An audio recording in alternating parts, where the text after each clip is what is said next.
Oh, I'm sorry. Did I break your concentration? Somewhere between science and superstition.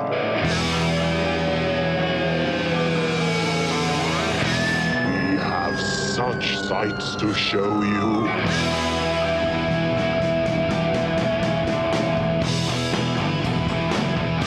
Strange Eons. Welcome to Strange Eons Radio. That's Eric over there. Hello. Wow, how did you mess up the hello? That's Vanessa over there. Hey. Oh, boy. Here we are, you guys. This is what we're going to be about. Hey, you guys might know me as a cis white male. Generally. Although Seems I've that way. always kind of taken offense to these kind of labels because I think that we all have a lot of sexuality in us and it goes all sorts of different ways. It's a spectrum. And I've got, Eric has known me for a long time. Mm-hmm. When I was slimmer, I was mistaken for gay more than once. Oh, sure. Okay. Never had a real problem with it. I definitely have not had a listener literally tell me, but he's gay. Oh, So, wow. And, the thing is, I've always thought, I've got a percentage of gay. It is somewhere below 50% because I'm attracted to women, but Sure. it could be 49%. I may have just pushed myself over the edge. A couple of weeks ago, we did our photo shoot, and I mentioned on the air that I got my nostrils waxed, or I waxed my nostrils. Carlos then hung out with me that night, and I made sure to say, hey, you said nothing about my smooth nostrils. And he was like, what? And I told him about the waxing, and then he said, now, we'd had a couple of bottles of wine. uh-oh. He said, wax mine. Oh my God. And I said, well, I'll show you how to do it. He goes, no, you have to do it. So I heated up the wax. Oh my Nice. I God. stuck it in his nostrils. We waited 90 seconds. Oh my I put my God. foot on the couch. I said, we'll go on 3. 1, 2. I yanked it. Oh my God. He screamed. See, now, there's some very male humor going on here, too, though. He then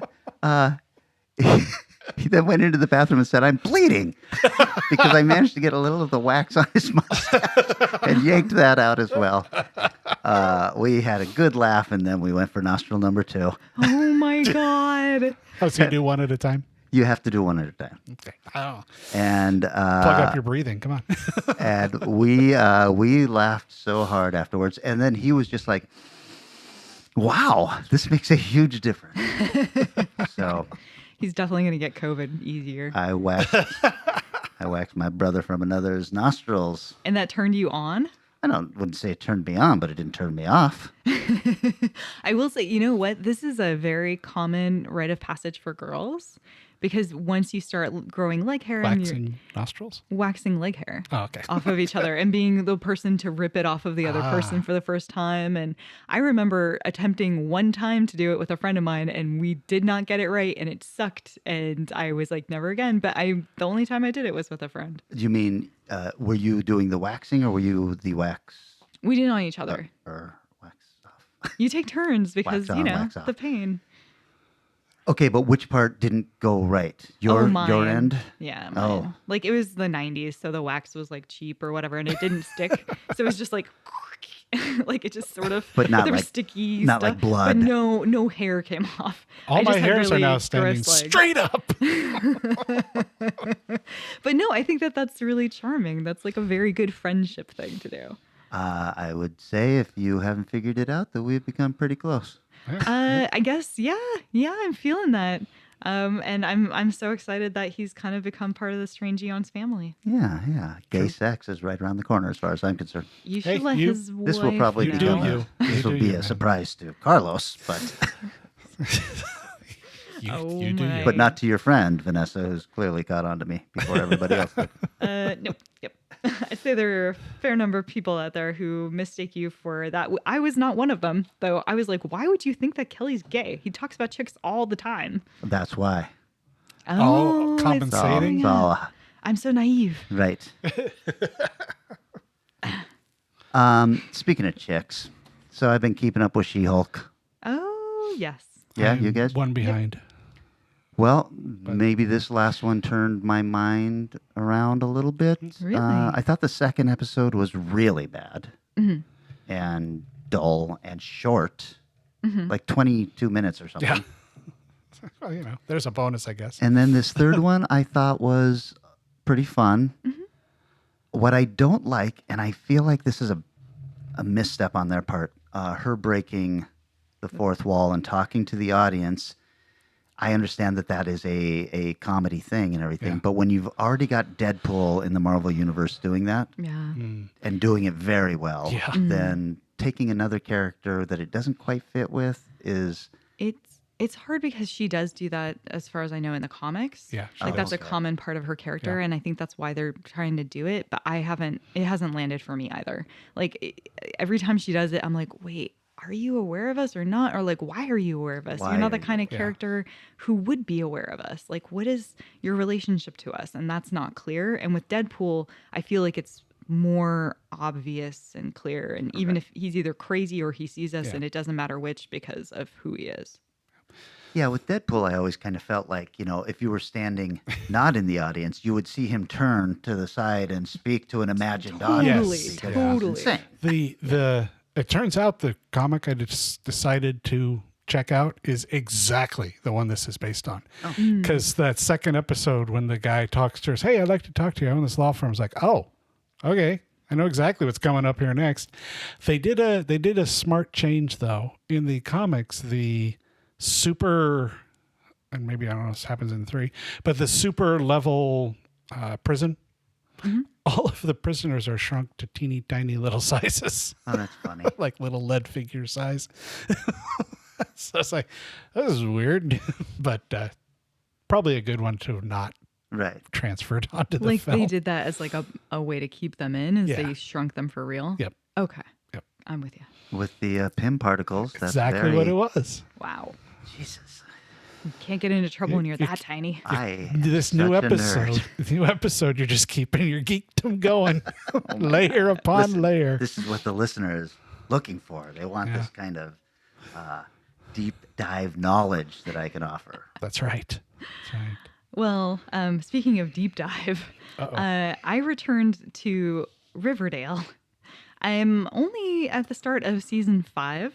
So I thought I had gotten a lot further in than I had, because we are now, I think, starting the final season that they're airing, which will be season 8. Wow. Yeah. So on Netflix, 5 and 6 and I believe 7 are all there. Jeez. Yeah. I'm like, I thought I stopped watching it for a second, guys.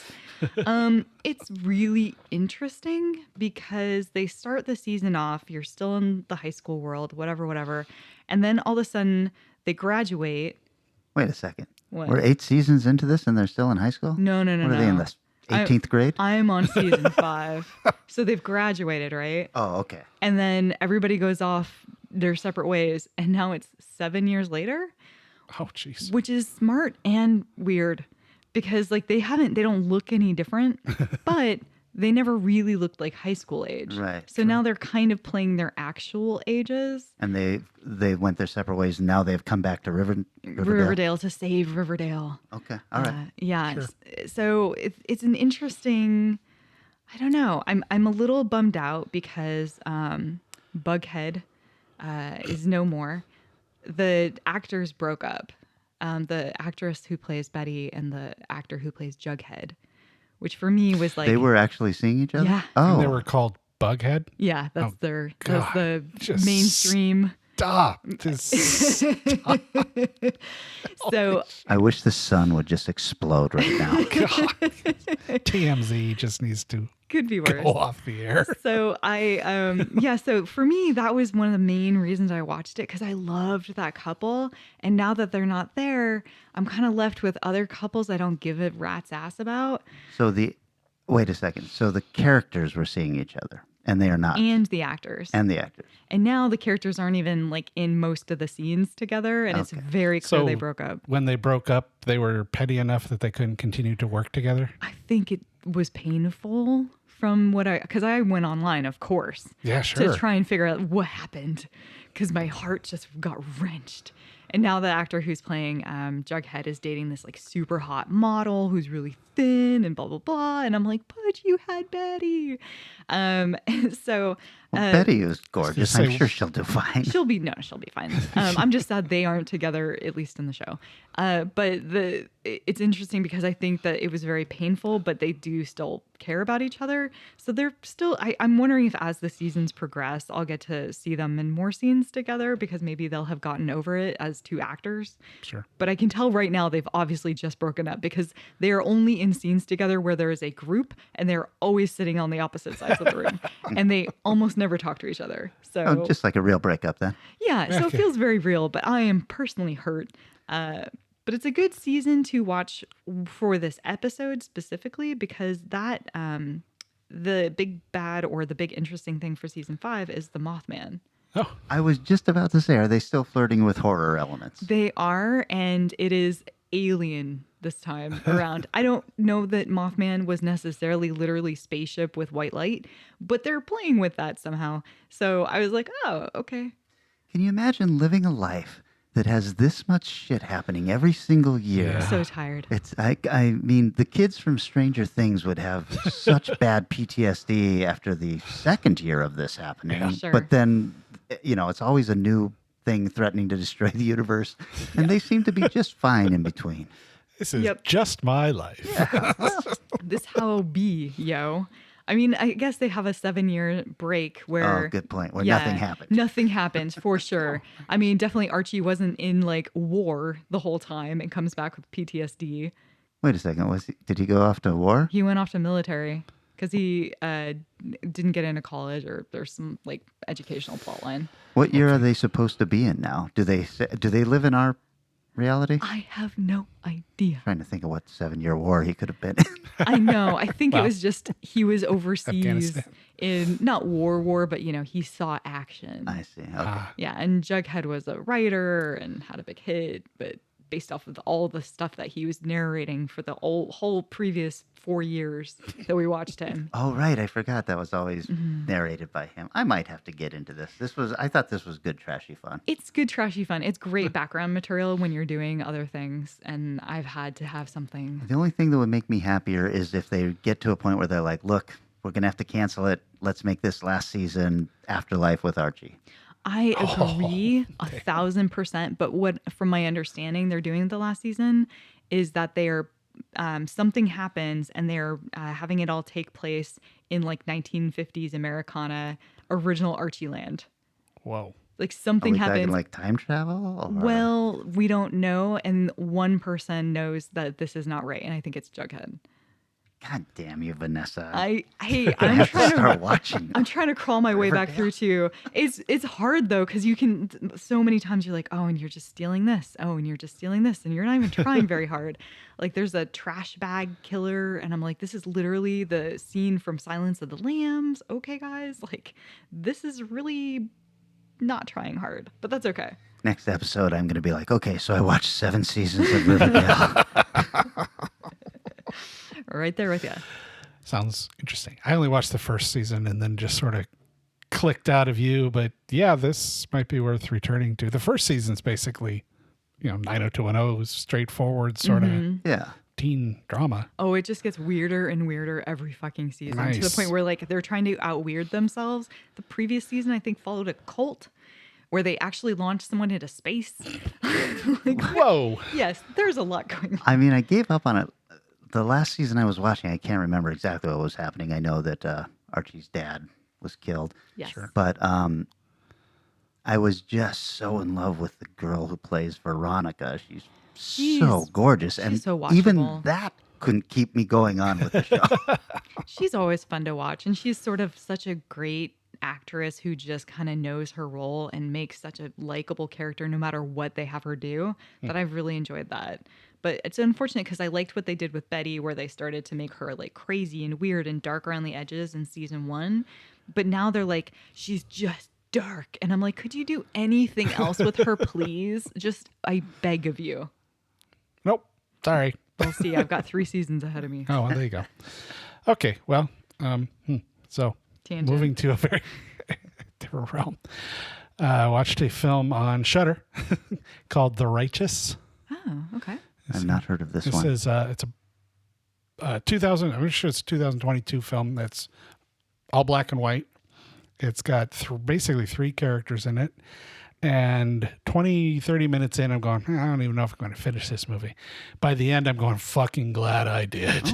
Oh, wow. It's all interesting story. There's it's a couple whose daughter has recently been killed, and a very strange guy and very weird circumstance, very basic, but like, why are you letting this guy into your house?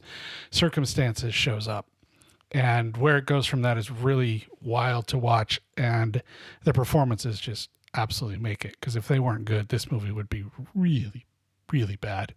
So it's sort of like that one storytelling one that you talked about a while ago with the 2 people sitting in the house trying to scare each other by telling their stories. Oh, right. That if they weren't good, that movie is nothing. This is not like that movie, but this is like that movie in that if these 3 people weren't as good as they are, it would be like, I'm done with this, but damn, it is well done. The synopsis you gave makes me think that I did read something about this. Does it turn supernatural? A little. It's got supernatural, but that's not what makes it interesting. So it's got a priest who left the priesthood and trying to figure that out, and another priest trying to help him out. But it's not religious at the same time. It's really an interesting story. I'll put that on the list. I saw something on Netflix that just came out, or a couple of weeks ago. Carter? Of Mars? Nope. Damn. Of John? Nope. I think both of you might like this. It's foreign. I don't remember where it's from. Oh, I don't know. I have to read. You do have to read, Fuck. but quite honestly, the dialogue is not why you would watch this movie. It is a series of one-take shots, and you can kind of tell that it's not really one take. It's kind of like that Hardcore Henry movie, only it is a third-person shooter, so you're following this one guy through all of these one-take shots. And it is violent and gory. It's like they said, I really want to make a John Wick movie, but with fighting in it. Not just shooting. So, what's the genre? Everything. Well, I guess it would be action, but it's so violent and gory. It kind of dips into horror. There's a lot of gunplay, swordplay. The Raid. Yeah, a little bit of The Raid in there too. It is really, it's exhausting. You know, I had to watch it in two tries, but at the end I was like, wow, that was really good. And I know a lot of people like that Hardcore Henry movie. Yeah. I did not because of the whole first person view of the Shooting camera. view, yeah. This one is kind of like that, only the camera is just flying all over the place. And I don't know, I kind of liked it. Cool. As Netflix, did you say? Yeah. Cool. Carter. And what country is it originally? It's an Asian country, and I would hate to not know which it is. And That's fine. Don't fill in that blank. Thanks. Well, I've been catching up on. I'm so excited. Lower Decks has started back up. So good. So good. So I watched episode 1, and I think, is there a second one out yet? Yeah. That's true. Oh my God. I love it so much because it is so Star Trek. Anytime they try to be like, but maybe it's not Star Trek. And they're like, no, I've seen this fucking episode of Star Trek elsewhere. It is still Star Trek. So, oh my God, I fucking love this show. It's great. It's funny as hell. And inventive and interesting in the different ways they approach things. It's really, really well written. Yeah, extremely well written. I think the first episode really shows that because it could be very pedestrian if anyone else had done it. Yeah. I think that it would be boring and stupid and straightforward. But with this, it's like so perfectly like structured and nicely, I don't know, really eloquent in the way it gets to where it goes. So yeah. You guys should check it out if you like Star Trek. If you don't like Star Trek, well, yeah, check it out. I think you'd still like it. You might still like it. You might be completely lost on a lot of references, but that's okay. Yeah, true. So, totally out of genre. I watched something interesting. Years ago was presented to screen at Issaquah, and we weren't able to get it for some reason. I think it got picked up or something, but it's a documentary about it's another one of those, you go, really? That's what that is about? Okay. About the foremost U.S. maker of handmade pasta. Of handmade what? Pasta. Oh my God. Oh. It's his name is Funke, I believe is how it's pronounced. It's Funke, and it's the story of him after failing and crashing and burning miserably on the first restaurant he opened. I think it's 5 or 6 years later or more. He's coming back to open another restaurant, and it's the story of opening that restaurant. But it's also the story of, and I love stories like this. I don't care what the subject matter is. It's a story about somebody who loves what they do so much that they give everything they have in them into being the best they can be at it. Wow. And he's that way with pasta. He travels back to Italy and talks to some of his original teachers. And there's a ridiculously interesting moment where he talks about his version of a rolling pin he uses, where he visits the place that makes them. Oh my God. And it's that good. It's that Donkey Kong kind of thing again, where you go, why do I give a fuck? Oh my, why do I care about? Oh, okay. That's interesting. Oh, wow. And he goes, like one of the moments he goes to this small Italian city, and there's a woman there making a certain kind of handheld pasta. And she is just like making it supremely fast. And this super excellent guy's just sitting there looking at her going, I'm never going to be able to do it like that. And he never really does. I mean, she is that good. Wow. It's really neat. That's incredible. What was that called? It's a guy's name, Funke, Funke. Isn't that David Cross's name on Arrested Development? I think it is. I think it is. What'd you see that on? Amazon, I believe. Oh, that's cool that it got picked up. That's nice. Oh, yeah. It's really good. Okay, so why don't we take a little break, guys? And then when we come back, we're talking about Eric's pick.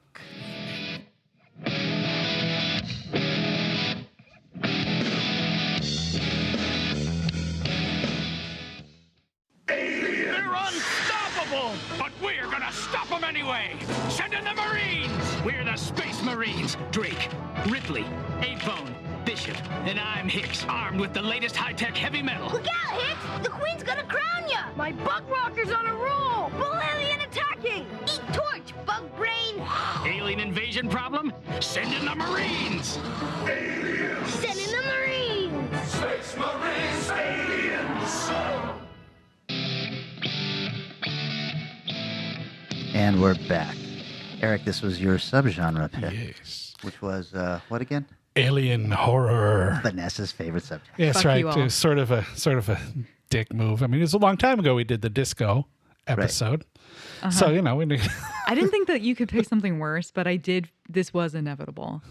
yes. And so here we are. That's right. It was going to happen. So the idea was a little bit came out of Micah's, which you're sitting there looking at all of these sci-fi films from the 70s and then looking back on the history of Strange Eons and how many times we've talked about a sci-fi 70s movie. And I thought, hold on, we've never done Alien Prey or Alien Horror. Let's do it. And I did 1978's Prey. Cato to command ship. Command ship. I am now in orbit. Proceed with mission. UFOs, fact or fiction? Space explorers are figments of the mind. Made contact with human life forms. New identity established. Are aliens already amongst us? Command ship. Command ship. Their immediate reaction aggressive. Orders to take terminal action. Continue with mission. Why are they here? Success of total operation essential.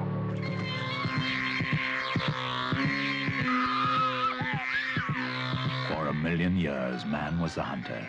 Now, he is the prey.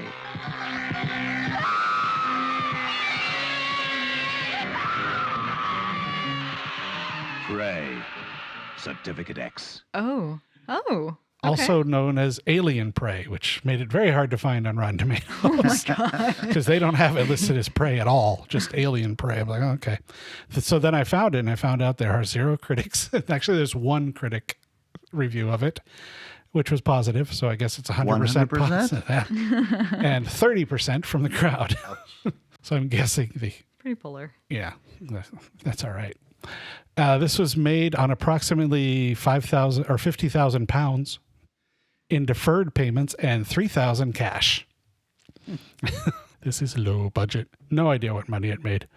Directed by Norman J. Warren, who went on to do some films I've heard of: Satan's Slave, Bloody New Year, and Inseminoid. 70s horror, weird shit. Max Cuff is the writer, and this is the only film he has listed. So this is it. One and done. And Quinn Donaghy is the lead. His movie is The Triplets, but he went on to be a very successful publicist in Hollywood, working on The Limey, Kingdom of Heaven, Superman 2 and 3, and many, many more. Wow. So he stayed around. I think he could have used his publicist skills to get this movie a little more box office gold. The actors in it were, I'm sorry, who is that? Another actor in it, sorry, it was Barry Stokes. Enemy Mine, Hawk the Slayer, Nice. Space 1999, and Hammer's House of Horror. Sally Faulkner was in Growing Pains, The She-Wolf of London, Vampires with a Y, The Culture Vultures, and Doctor Who, 1968 version. Glory Anon, Supergirl, Felicity, Spaced Out, and Water. So they had a couple. It's pretty much just 3 performers in this film. There's a few other people that show in and out, but they're about it. So they actually got some people who went on to do a fair amount of work in Hollywood. So this starts out as a family awakening in night by strange lights and noises. What could it be? We don't know because you never actually see it because they had no budget to show you a spaceship. But the next scene is the alien stalking the house with some grunts and strange noises, but the lights are gone. So you know somebody has landed and is coming for their place. The movie then moves forward to a couple in a car. Man leaves to take a pee. Guess what? He ain't coming back. The alien grabs him, and you hear these weird little grunts and groans, and then the alien comes forth with this cute little nose. It looks like a fox or a cat or something. It's like, that's like the least scary alien makeup I've ever seen. But the main couple is... it's not immediately apparent because they live in separate rooms. So I thought it was maybe a mom and a daughter, but it's a lesbian couple. So they gloss over that at the beginning. But the film does slowly reveal that because, it's 1977. Alien kills like a whole bunch of bunnies. Luckily it's off screen and they just find these little bunny bodies. And they say, the lady says, oh, must be a fox. I'm going, you're kind of close. Not wrong. So, but he can transform, so he looks like a normal man. And so you've got the 70s idea of a man intruding on women's world and fucking it all up. So they immediately causes major jealousy in one of the 2 women, which hints at there's going to be a lot more going on in this movie than just an alien hanging out with some people and killing them. And there really is. There's several scenes of the alien trying to figure out what is the bird in a cage. He doesn't understand the creature there. Whenever he eats any human food, he gets violently ill, except for alcohol. Loves him some champagne. Drinks the hell out of that. So there's a lot of the interacting of him trying to get below their world and them trying to understand who the hell is this handsome stranger that's come into our lives. Jessica, the younger woman, finds a very strange bunch of stuff at the foot of her bed inside a large box that is bloody clothes and the world's largest switchblade. She hits the switchblade and it's like the size of her head. Like, But, so doesn't the handle also have to be that large? it's huge. Oh, okay. So you're not hiding this in your back pocket. No. Okay. No. You're not hiding it in your hand. You're just like, hey, why are you carrying a small sword? I can figure that's all the props department could find that looked, I want a switchblade. Okay. Thump. All right. I'll use that. So this implies that the other woman killed her father. Oh. And is hiding that in the back. I mean, it's not immediate appearance of father, but there's other things that are said that imply that her father was living with them at some point and he just went away. It very subtly introduces that this is an incredibly abusive relationship that she's in. And like, whoa, why did not see that one coming? Huh. And boy, is she ever. She is awful. And they decide a fox attacks and kills their chickens, I believe it is. So the abusive lady loses her mind and tries to go out and hunt the fox down. Can't find it. The alien does, though, of course, because, he sniffs it out and brings it back and drops it on the table in front of the two women. And they're both like, yay, let's have a celebration and do a party. And I'll make a cake and we'll celebrate the killing of the fox that's laying on our chess table. Beautiful. Okay, Definitely is not covered in insects. The other lady gets a little suspicious, though, when she finds the fox later on and there's nothing left but the skin. So. Yummy fox fur. Yeah. Love it. But so Joe is the older lady, continues to definitely have problems with the alien and gets more and more abusive with Jessica. It starts with verbal abuse and works up to some pretty horrific physical abuse. So the film is so much more than it looks like, especially going, this is a Vinegar Syndrome release. So I was expecting Little Fox Alien does stupid shit. Yeah. But it's actually a fairly well done film with some really, really dark edges and a fairly good ending. It was pretty good. I was really surprised because, again, Vinegar Syndrome is, you expect something very specific from them. And there was a lot of that because there is no budget in this movie. And How much was the budget? $50,000 deferred, but $3,000 in cash. Wow. £50,000. Yeah. Vanessa, you lived in London. Not Quick in- conversion. How many ounces is that? When I lived in England for the 10 years, that was double the US dollar, but that is not normal. Okay. Oh, wow. That would not have been what it was in the time that you're talking about. 1977? 1977 was a very different time. Not so much, yeah. So the taglines. His savage hunger makes us all alien prey. I get it. When I first started this film, I was like, okay, this is going to be a boring movie because it starts like, all right, what's going on? So I decided I'd look up and find out how many films have the word prey in them. According to IMDb, there's 1,097 films that have the word prey. Good Lord. You guys. Next subgenre pick, a film called Prey. Yeah, that's right. It was a pain in the ass at times looking this movie up. Now, what was the year again? Oh, yeah. But this is a UK production, too, as pounds and stuff. Mm-hmm. Most of the script was written while they were shooting. Oh, good. Warner agreed to shoot the film in 10 days. Oh, my God. That gave him only 3 weeks of pre-production. Shot largely with handheld cameras, and whoever the handheld cameraman was in this was good. I did not immediately go, oh, this is handheld. And even after knowing it was almost all handheld, I'm watching this going upstairs and around stuff. This budget did not have, it's about the time Steadicam was starting. So there's no way they're affording to use a Steadicam at any time. So this is true handheld. Wow. So whoever should have looked up who it was because they were really good.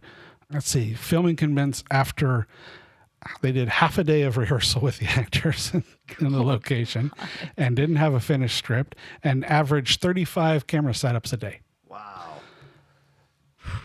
I am amazed the film they pulled off considering all of that because it is, it's low budget. It's still a Vinegar Syndrome level release in a lot of ways, but there's just so much more going on here. And the Most of the acting is really good. Well, I hit that hard. But one of the abusive lady, goes way over the top at times. Sure. Apparently the bird that he was obsessed with was Wally. He's a cockatoo that often refused to perform when they needed him to and spent a lot of time off camera squawking and making loud noises. He eventually escaped and was never seen from again. That sounds exactly like a cockatoo. Yeah, exactly. Jesus. There is a very, very strange almost drowning scene in this where the alien goes into a little bog and doesn't know how to swim. So he starts thrashing around and the ladies go out to film him. Two weird things in this, at least two. This water is nasty as hell. Oh, God. They ended up giving everybody injections for tetanus and all that stuff to protect them from it. It looks like watered down oil almost. Oh. It's really nasty. They shot it in slow motion so they didn't have to be there as long. And when it was done, the director made a note to the editor saying, if you cut a single frame of this, I will fire you from editing the rest of the movie. So it is ridiculously long and it's kind of funny. It's just like, yeah, you should have let your editor work on this a little bit. It probably would have been an interesting scene, but as it is like minutes long of this guy going, thrashing around and God. I mean, although it's really gross, it looks like water you could probably stand up in. Sure. So this leads me to the question. Yes. What is the alien a mask? A puppet? He's a human, but when he turns into the little foxy looking thing, that's all. It's just they've got some eye contacts, a prosthetic on the nose. And it's like a Star Trek. You said a cute fox nose, and I was like, is this a puppet they're doing this with? No, so it's just a person with a little... They poked his nose up a little bit and made a cute little thing. They probably waxed his nose. Sure, well, yeah. Since it was showing up, So that scene is ridiculous. Everybody lived, though, so I guess it's all right. There's also a fairly bloody scene at the end where they didn't let the nude performers know that in order to keep the real animal parts fresh, they've been frozen. So they throw frozen meat onto them. Ouch. That's so good. Yep. So very stiff. Yeah. Stiff looking meat. Jim Reed of the Psychotronic Film Society of Savannah, Georgia, says Prey finds unexpected vantage points for subtle commentary on the themes of sexism, love, adultery, betrayal, and racism, all within the context of a gay alien zombie vampire gore fest. Wow. Good Lord. I would remove vampire from that because I'm not sure where the vampire came in, but all the rest is fairly accurate. Wow. That guy got a lot out of this movie. Yes, he did. Peter Hutchings considered the film bizarre, but adds that the sustained seriousness of Warren direction in the doom-filled atmosphere saved Frame from becoming a piece of camp nonsense, which is also true. It's so much better than I thought it was going to be. Cool. So all of you that are going to go watch this movie sucks. It's terrible. Now you can enjoy it. Oh, man. Okay. Well, I watched a film that is pretty obscure. It's a 1977 movie called Foes. Music, but with menace. They came not as friends, but as foes. General, the object has moved. What? It's changed position.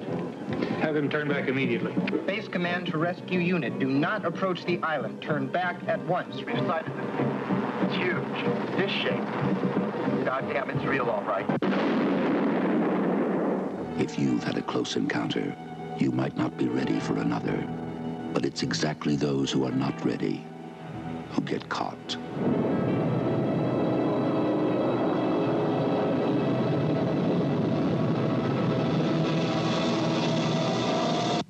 Island, sealed off, impenetrable. But why? For what? Probes. For recon, study, observation. For an enemy to be destroyed, it must first be identified. But all those who get too close have an encounter of the fourth kind, the permanent kind.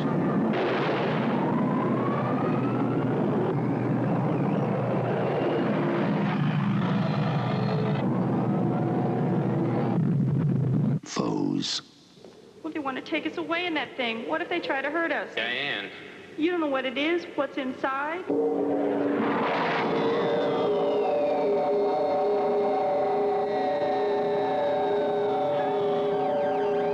Man has conquered the sky, but from the sky now comes a force to conquer man.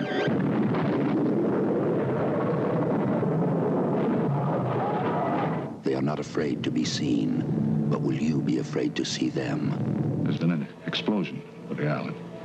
Explosion? A tremendous surge of heat and radiation. What began as a frightening possibility ends as a terrifying reality.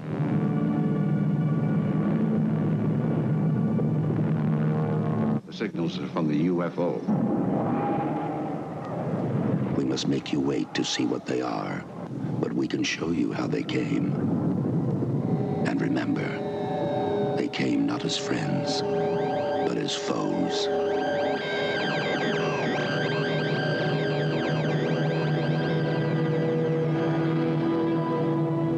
FOES. I'm not familiar. Me either. Do not know this one. It's a weird one. And foes as in, I believe, UFOs. I got it. It's, I say it's obscure. There is no budget or box office available. There is no Rotten Tomatoes available. And there's no Wikipedia page. Wow. Yeah. It is really Sounds hard like to... you're dipping into the field I usually go into. I know. I was very proud of myself in this. Yeah, like I don't know. I watched this. The only way to watch this that I found, aside from specially ordering the DVD, was watching it in full on YouTube. There you go. For free. So that's a good way to do it. It's even an okay copy. Trailer for it sucks. So don't base it off of that, because I definitely was very close to not watching it. However, I came across it because it was in a list of like films that may have inspired Nope. Jordan Peele's Nope. Oh, wild. Yeah. Okay, so written and directed by and acted in by John Coates. He has one credit to his name. It is this. However, as a special effects guy, he has 49 credits to his name, including Adventures in Babysitting, UHF, New Nightmare, Deep Blue Sea, Red Planet, Rambo 3, The Host, not that one, Clash of the Titans, Tenacious D, Pick of Destiny, et cetera, et cetera. He's done a ton of incredible work. Wow. And he is definitely utilizing that in this film. It is starring people who've only ever been in this film. Oh, no. And McDonald Carey, who's been in 117 things, including 3,080 episodes of Days of Our Lives. Wow. Who's in Shadow of a Doubt, Suddenly It's Spring, Comanche Territory, and a lot of TV walk-on roles.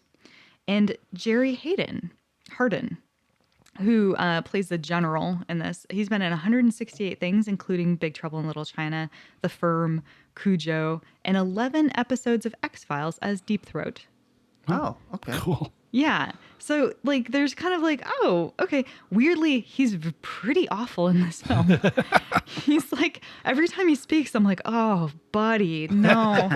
Like, try a little harder. The acting is got a lot to... It sucks. All right, the plot.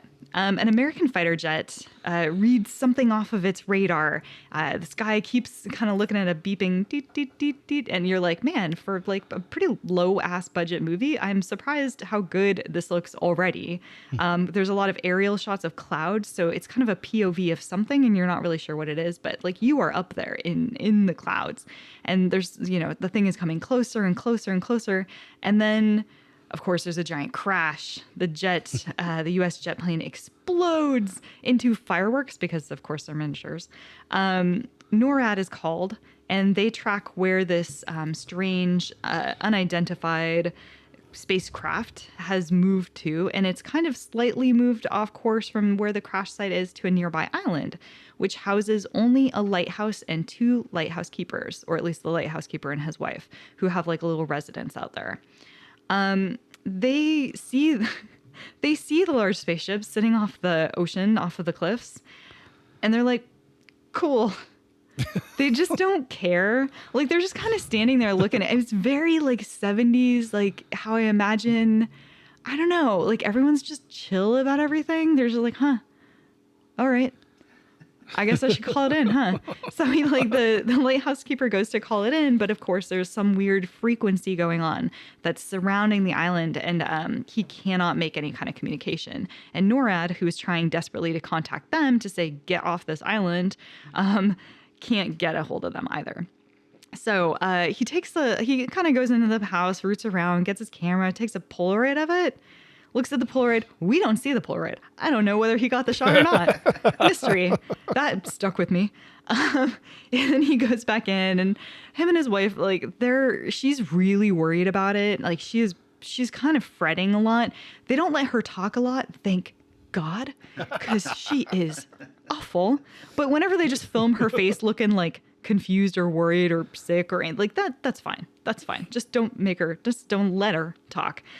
He's worried about some radiation, so they try to go into the lighthouse to look at it where there's thicker walls, and from there he takes some measurements, and he's like, yeah, I think that this is 150 feet across. And then he's kind of intrigued, and he's like, he watches as the spaceship lands somewhere on the other side of the island, and it was maybe like a hour walk away or something. So it's a long island, but it's not like big. And he's like, you know what? I'm gonna go check it out. And she's like, and he's like, you don't have to come. She's like, oh, I'll come. He's like, you don't have to. And she's like, oh, come. And so she grabs a gun and puts it in her pants. That's fine. Meanwhile, 2 divers have taken a boat off to explore some underwater caves under the island. So when they're down there, all of a sudden the water starts shaking like crazy. The UFO has created this crazy earthquake. I can't remember if it's like just making some waves, or I don't remember why it did it. But anyway, so they're like, oh crap, something's weird. So they swim back out to their boat and discover that it's completely fried. Anything with a motor is fried. NORAD is also trying to get to this island. They've sent in a helicopter, which basically just dies outside of the island. Like, it hits the field and drops. Oh, shit. But they don't seem concerned. Like, they don't make it sound like the guy's dead who drove it. And then they're like, we'll try the helicopter again later. And I'm like, that seems like a bad choice, guys. Okay, fine. It's okay. We've got plenty. Right, yeah. Just hose it off from the former guy who was inside it. We'll just start over. Like put a rope around it, bring it back to shore, and try it again in a bit. They're also trying to get the Coast Guard to go in, but the ships, as soon as they hit this magnetic field, everything just dies. So they have no other options, apparently, because they don't want to row to the island, I guess. I know that this is an option because that is what the 2 divers do when they discover that their boat is fried. They get into it and start to row to the island, like the little life dinghy. I'm like, oh, cool, okay. So meanwhile, the couple gets to the area where the guy thought he saw the ship landed and tries to look around for it. Can't quite find it. It's not really sure. But all of a sudden, it pops up and is above them, and there's a big light beam, and there are some crazy looking effects of people like going off into space where they're just clearly standing somewhere or maybe jumping off a thing and superimposed on it. But at one point, like, somebody's in a fetal position, and they just spin their way up into space. Oh my. It is amazing. However, the couple are both caught in this beam, and for some reason it lets go of the girl a little sooner than the guy.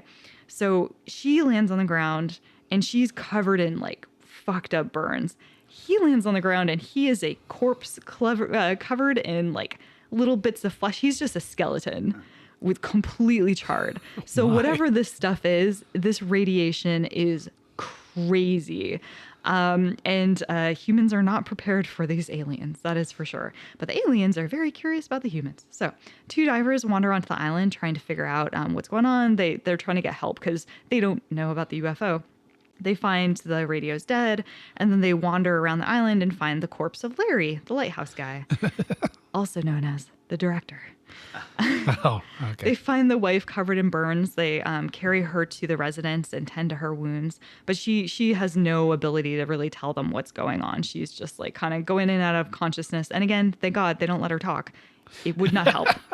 So, Yeah, so we keep going back and forth between this story and what's going on at NORAD. And it is kind of interesting because there's a lot of exposition, but at least when they go to NORAD, it's like they're being interviewed by other branches of the government. So they're explaining what's happening. And you feel like it's justified, even though it is a bunch of exposition of something we already saw and they've already mentioned like 5 times. But that's okay. Like, I was okay with it. Meanwhile, night falls. The 2 divers are hanging out in the house. And they see out in this distance, it's pretty creepy, these 2 long strands of light. And you can kind of work out that these are the alien beings. They're just these tall, long, skinny pieces of light, and they're just kind of hovering around, moving around. They walk out to see what it is. They're like, somebody's out there. I'm like, no, it's not. Don't go out there. And man, they do not have the budget for shooting at night, but they sure do it anyway. There's a lot of black shots, and occasionally you see a face and you're like, what is this? Who is this? And then you have no clue where anyone is, what is happening, but they do sit down in the dirt for a minute, and all of a sudden the lights flicker on and the beings kind of walk around them and then flicker off, and they're like, we got to get the fuck off this island. So will they get off the island? Will the UFO light beings find them and torture them and chase them around the beach? It's an oddly specific question. Yes. Will there be a never-ending, but you have no idea what's going to happen next, ending where you're not quite sure if it's ended yet, and it keeps going, and there's lots of tense music, and sometimes you think that they're off the island, but then you're worried that they never got off the island, but you're not really sure, and it's not a smart enough movie to do that to you, so you're just really confused, and there's flashbacks for scenes you just saw. There might be. I always love that. Uh-huh. We shall remember when. So this film, you know, the pace is pretty slow, but it does feel deliberate in a way, and I think it actually works for it. It is a weird sci-fi film. It's really low budget, but I think the people who are editing it were kind of geniuses, because the way that they're cutting from and to different things really helps the story. I think that this entire story was made in post-production because they found a way to use those actors pretty much without them speaking, which is incredible. They did a lot of showing, not telling. There were tons of great shots of this weird UFO moving around.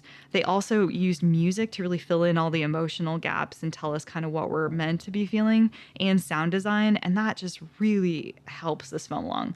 The one thing it doesn't help, though, when you're recutting a film to try and make something out of nothing, geography is not your friend.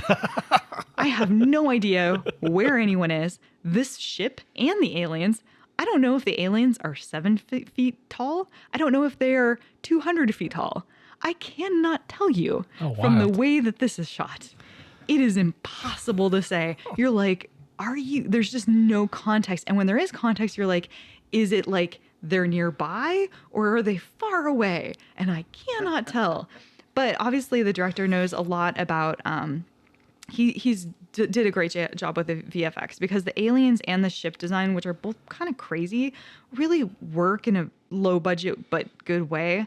The ship, they really sell it in interesting ways where, like, when it goes above people, it has a completely reflective surface, so it looks like a mirror. So you see the bottom reflected back up again, and it just looks cool. And then when it goes around cliffs and stuff like that, they actually do put the shadow of where the ship would be onto the cliffside. When it goes through moonlight, you see that effect work again. They do a really great, I don't know, I was impressed by it. And then the aliens, they're interesting for sure. Like, it's a cool design. I don't understand how they talk a lot about magnets and electros and radiation and all kinds of stuff in this film that they clearly have no idea what they're talking about, but that's fine.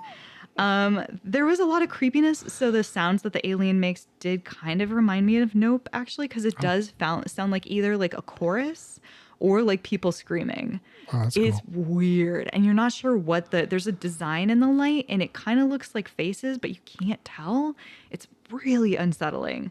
And I like the idea that in this film, people are really fragile and they are just breakable toys. And these aliens are just like, we're here and we want to check it out, and we're just going to play with you. Like if a dog gets a rabbit in its mouth, like, it doesn't know that it's about to murder it. It's just having a good time.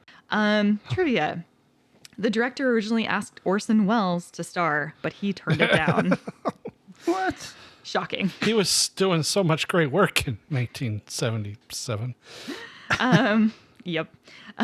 But yeah, still really out of the league of this movie. It was barely released anywhere outside of a minor British run from Satan's slave distributor Brent Walker and US TV airings. Foes got a special edition Blu-ray treatment in 2019 from Garage House Pictures. It includes 2 versions of the film, both never before available in the US. One is an original director's cut, which is approximately 73 minutes long. The other is the theatrical version, which is 91 minutes long. Jeez. So I guess the director was nicer to it, like cutting it down, I guess. I don't know. I feel like I watched the director's version. It also includes new commentary where John Coates shares plenty of stories about the shooting of Foes. I did not see it this way, so I have no idea what that was like. I bet it's very lovely. I watched it on YouTube, but it is also on demand from Alamo On Demand. There are 3 reviews of this film on Amazon. One 4-star review, which kind of nicely sums it up, by Steve Behrens. Don't come to Foes expecting professional actors, a big production budget, or traditional story arc. You'll be disappointed if you do. But this little-known indie movie provides a strangeness, atmosphere, and imagery. Another 4-star review says, read that guy's review, which is actually a lot longer. I just kind of truncated it. And then there is a 2-star review from an quote-unquote Amazon customer that says, movie stinks, don't waste your money. So Nice. it's really divisive is what I'm taking away from It this. sounds like you liked it, though. I liked it enough. It didn't have traditional aliens in it, and I was really happy about that. Eric, look, okay, so when I was picking this movie, I watched like 7 or 8 trailers for different alien movies, and I had nightmares all night long. Wow. All night long. The fact that I know if I see a little thing, it will haunt me if I think about it is not cool. And I have a closet, and I keep looking in the closet, and I'm like, there's an alien in there for sure. It is watching me for sure. And like, I will get up in the night, check, make sure there's no alien in there. I have a little Hawaiian like protection doll in there. I am trying to be on it. I closed the closet partway into the night. It did not help. So thanks for that. Wow. Well, okay. But yeah, Foes, interesting. If you are interested in alien films or alien horror, I think it's a really interesting take on it from the 70s. I kind of want to put that on my list, but of course I have 7 seasons of Riverdale to get through. Yeah, you messed up that possibility. You got to prioritize. Okay, well, so then I liked this topic because it allowed me to revisit a movie I remember liking a lot, and I was right. From 1988, The Blob. If it had a mind, you could reason with it. If it had a body, you could shoot it. If it had a heart, you could kill it.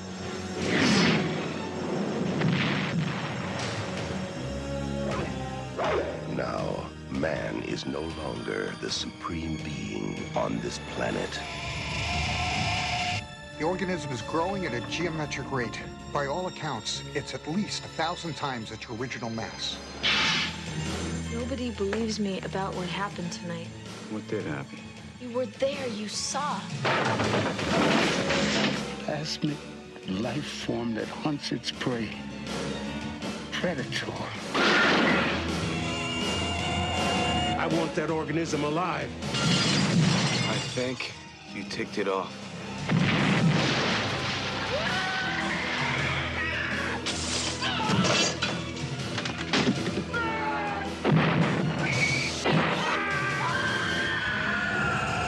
The Blob. Terror has no shape. Oh my God, that movie is so fucking good. Yeah, It was really good again. Mm-hmm. Yeah, that's good. A budget of maybe 10 million, maybe 19 million. Oh. Hard to say, but that Whoa. doesn't matter because the box office was right about 8 million. There you go. Rotten Tomatoes critics have it at 63%, the audience at 56%. It seems awfully low to me. I'm not sure why because I know this has become kind of a lost classic, and I would think that current reviews would have brought this up a little bit. I don't know why it's so low. Maybe I should get on there and write a stellar review for it. There you go. Directed by Chuck Russell, who directed The Mask, Nightmare on Elm Street 3, The Dream Warriors, which is why I watched that when I was talking about it last episode. He also directed Eraser and The Scorpion King, so he's had some good success. Yeah. It was written by Chuck Russell and Frank Darabont. Oh, my. Who would go on to write and direct The Mist, The Green Mile, Shawshank Redemption, and co-create The Walking Dead as a TV show. It stars Shawnee Smith. 71 credits. I remember her best from the movie Summer School, which is an absolute guilty pleasure of mine. I love that movie. She was also in the Stan miniseries, and I didn't realize this, Saw 1 through 4. Mm-hmm. She is so pretty in this movie that it's ridiculous. It also stars Kevin Dillon. He has 56 credits. He was in Platoon, No Escape, Poseidon, and 96 episodes of Entourage.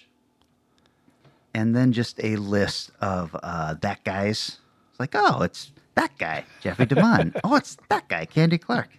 Oh, it's that guy, Paul McCrane, Art LaFleur. Bill Moseley has a very, very brief moment in this.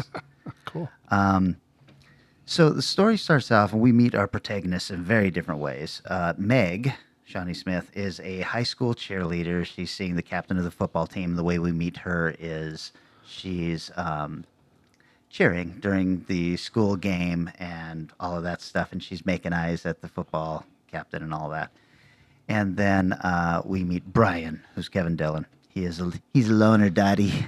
He's got long, shaggy hair. He rides a beat-up motorcycle, and we meet him as he's trying to take his motorcycle and jump this broken-down bridge that we kind of see it must be something he's wanted to do for a while. His bike shits out on him just before it happens, and he goes crashing down the ravine. So anyway, this meteor crashes in the woods outside of their small town of Arborville. Now, if you go onto Wikipedia, it's going to be Arborville, California, but it is clearly not Arborville, California. It is somewhere in Colorado or something like that, and it's supposed to be. It's not supposed to be California. Small town. And this kind of vagrant guy who is wandering in the woods comes upon it, decides he has to touch it in horror movie fashion. Why you would come across a meteor, which has got to be, very radioactive and hot, and feel like you got to poke it with a stick. I don't know. But he does poke it with a stick, and he is immediately attacked by this tiny, slimy blob, which starts eating through his hand. Meg and her boyfriend, who are driving home from the football game, they come across him and Brian. Brian has run into him in the woods, and he's trying to help him, but the guy is screaming and walking away from him, and he walks right out into the middle of the road where Meg and her boyfriend almost hit him, and they all decide they got to rush this guy to the hospital. When they get him there, they put him in this room, and they try to deal with the nurses and doctors who are reluctant to deal with this guy because he has no insurance. Of course. When he finally convinces this doctor, who is played by, now I can't remember his name. He was in War of the Gargantuas, and he was in Twin Peaks. He's the guy, they found her wrapped in plastic. He's that guy. Oh, the fish in the percolator? Yes. I can't remember his name. Guy. Famous. I think he was in the original West Side Story even. But he's the doctor, and he finally goes in and goes to take a look at this vagrant who has been dissolved from the arm up, basically. He's basically a chest with one arm and his head, and this blob is nowhere to be seen, which is interesting. Meg's boyfriend goes into this office to call his folks or something like that. It doesn't really matter because he's this good-looking,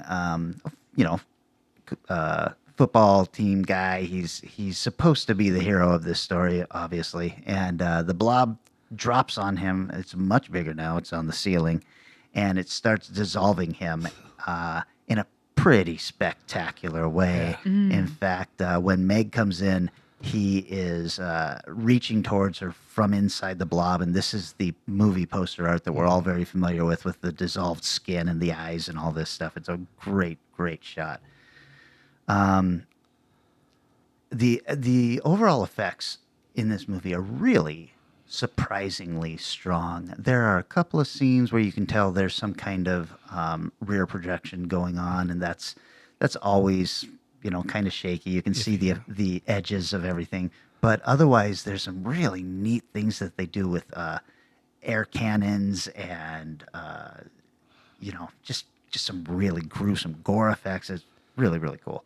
And quite honestly, this movie, the reason to watch this is for these effects. Oh, yeah. The They're acting is a little awesome. shaky, and the story is a little silly, and all that. But the effects still hold up wonderfully. Of course, Meg's boyfriend's death is somehow blamed on Brian, the town bad boy. So a lot of this film is him on the run from the sheriff, even though Meg is trying to explain to everyone that he didn't do anything. But this is about the point where I realized I love what they've done here, what Chuck and Frank Darabont have done here, because Meg is clearly the protagonist in this film. She is the hero of this movie, and the bad boy, she ends up rescuing him a number of times through this because he keeps getting himself in trouble, and she's the one who's actually able to get him out of it. They finally meet up at the local diner to discuss how they're going to deal with this, because nobody really believes them what they're talking about. But while they're there, one of the employees is attacked by the blob that comes up through a big, huge industrial sink. However, this sink's drain is still only the size of a regular drain, and it shoots out of there, grabs the dishwasher, and then pulls him through this small drain. Oh. It is very gruesome, really graphic. They show everything. In fact, they show the pipe underneath the sink suddenly bulge with part of him. And I was like, wow, I forgot how great this film is.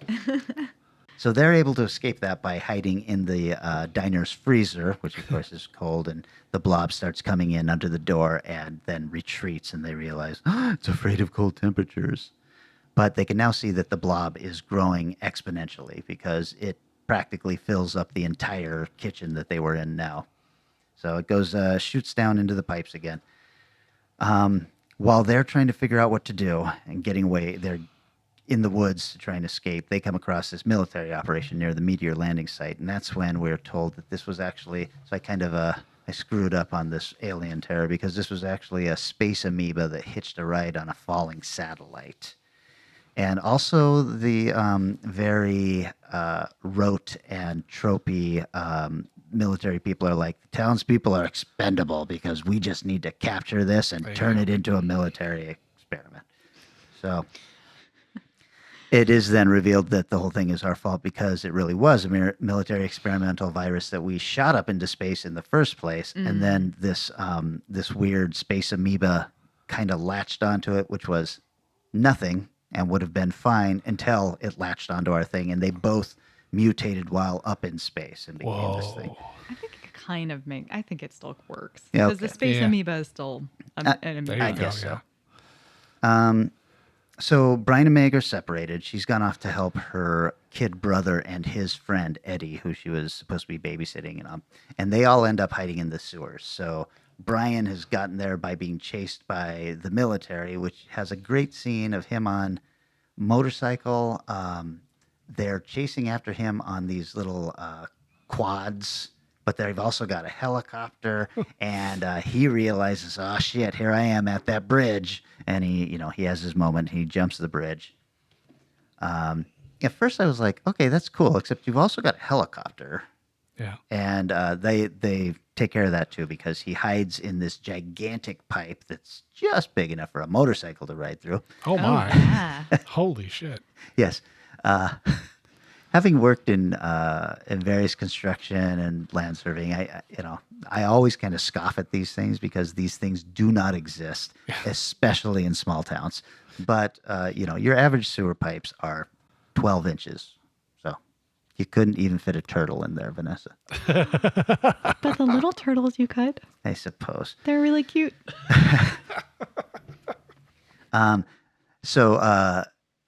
Meg and her brother and the other kid, they have also ended up hiding in the sewers. But what they don't seem to realize is the blob is traveling through the sewers. And there is this amazing scene of child endangerment where she's dragging the kids through the sewer, and the blob starts coming towards them, and all that stuff. And one of the kids gets grabbed by the blob, and he has a pretty gruesome, sizzling death inside the blob. I was like, that kid was 11 years old, and they just showed us getting killed by the blob.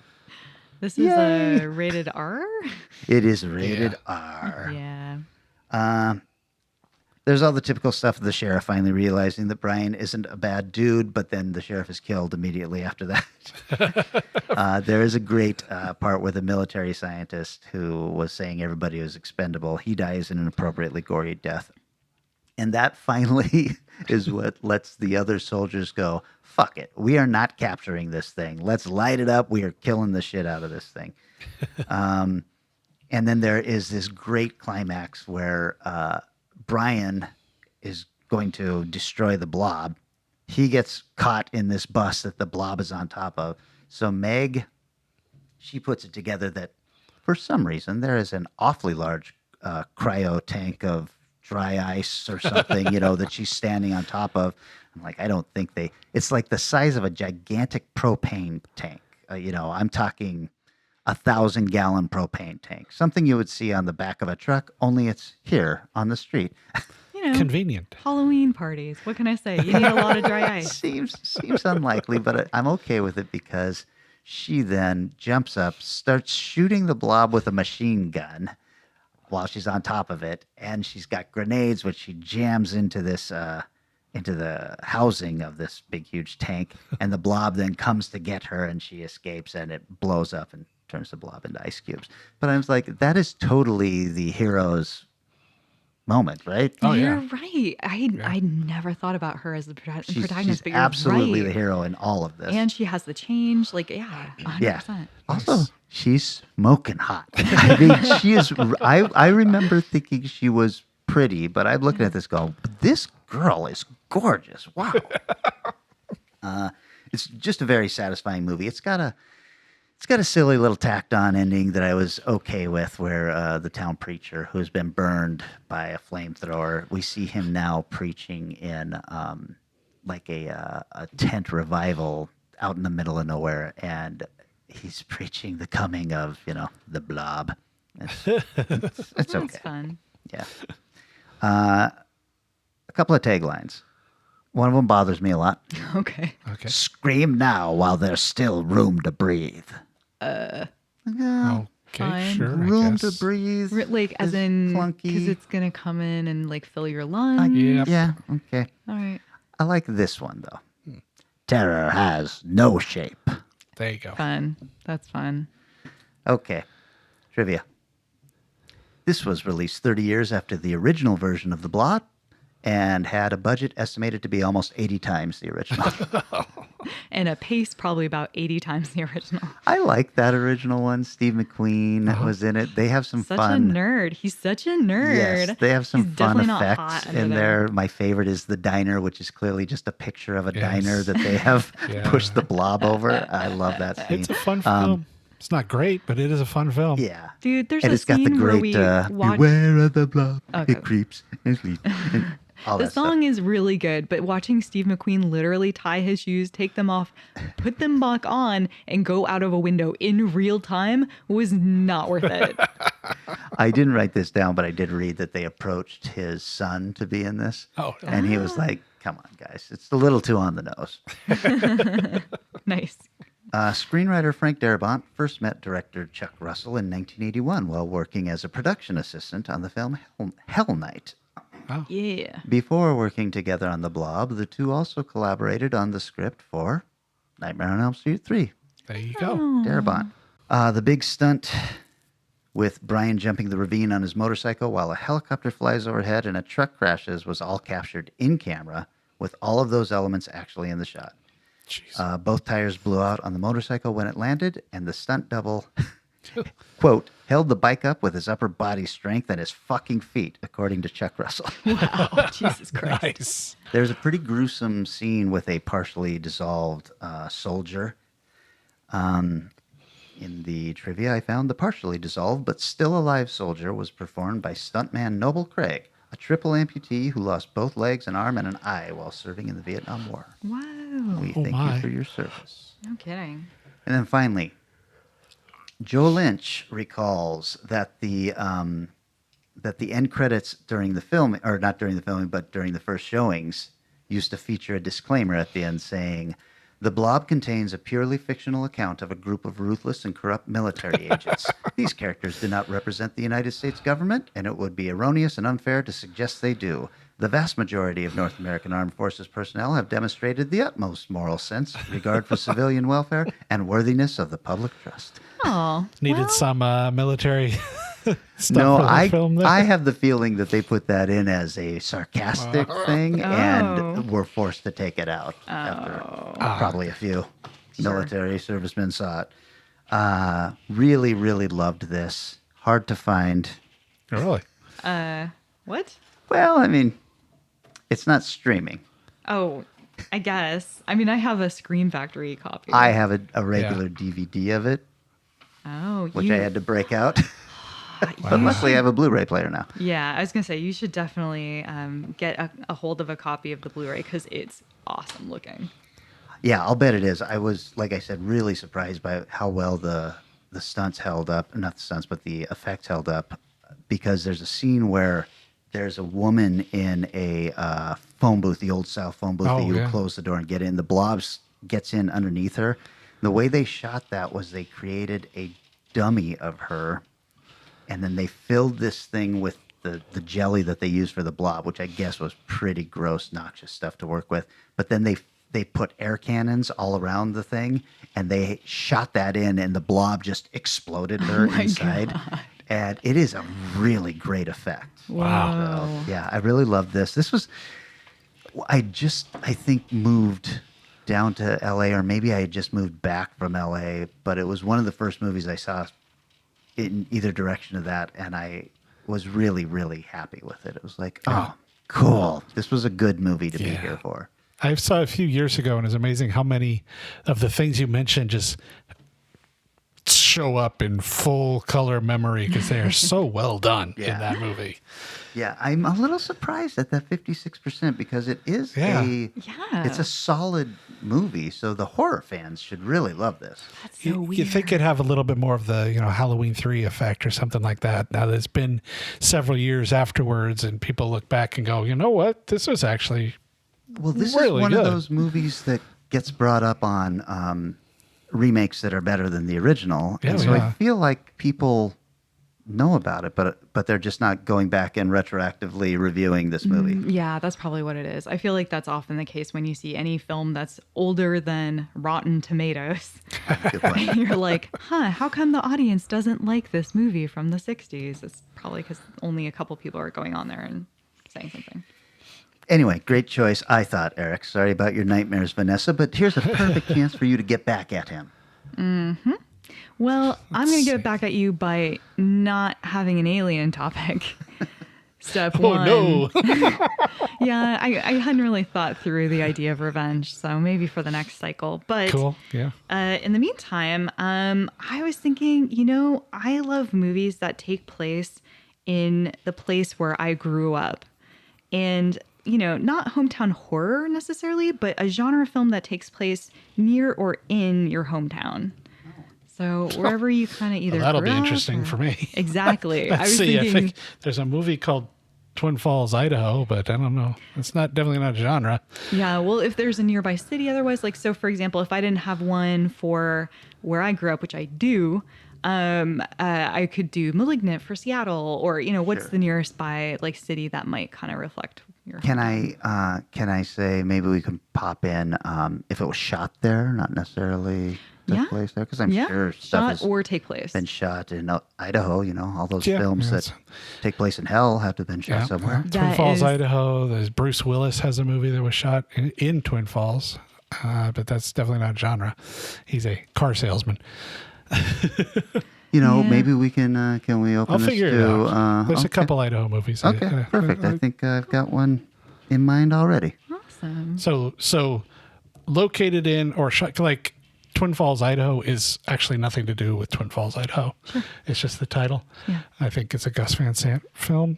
But so it's either shot in there or like it could be shot in Vancouver, but based in. Totally. Either shot in there or set in there. Whatever makes sense for your location. Because there's definitely, right, there's a lot of stuff that's shot in Seattle that does not take place in Seattle, and definitely vice versa, right? It takes place in Seattle. We definitely shot here at all, and it's not Vancouver. It's not Vancouver. The entire That's the Space Needle. That's how you know it's here in Seattle. Grey's Anatomy, they come here one time a year. You know, could you imagine if Grey's Anatomy had decided to set up camp and actually shoot all, 14 whatever seasons they've had in Seattle? A lot of what people that would would have have done to the Seattle film scene. It would have been great. It would have been great because like the was it World War or no Z Nation? Yeah, Z Nation. Like that really Spokane. that really sparked Spokane's film scene, and that's like a piece of crap asylum show. So. Yeah, and there's a period there. There's like 2 or 3 TV series being shot down in Portland and just exploded down there. Totally. Leverage and that one about the guy who sees monsters or something like that. Oh yeah. Oh my god. Yeah. Steve Grimm. was in it. Grimm. Yeah, Grimm. Oh, right. Yeah. All shot in Portland. I wish. We need to get our shit together. I know we're making infinitely tiny baby steps towards actually being a city where people care about film, but we would have a much better economy if we did. But I agree. Okay, well, speaking of economy, this is where I thank everybody for participating in the value for value model and liking, sharing posts, donating money, racing to see who can share the episode being released first. I always love that. What am I missing, guys? Do we have anything else? Are we done? Yeah. I think that's it for All right. Okay. We're coming back in 1 week and we are talking. I'll have to figure out what to call this. What I wrote was hometown horror, genre film shot in or located near hometown. There we go. Beautiful. Really has a ring to it. Yeah, doesn't it? All right. Adios, muchachos. See ya. Bye. Transportation and other considerations for Strange Eons Radio produced by Pan Am Airlines. When you think of traveling, think of Pan Am. You can't beat the experience. Guests of Strange Eons Radio stay at Econo Lodge Everett. It's an easy stop on the road, you know what we mean. Strange Eons Radio is recorded live in front of a studio audience.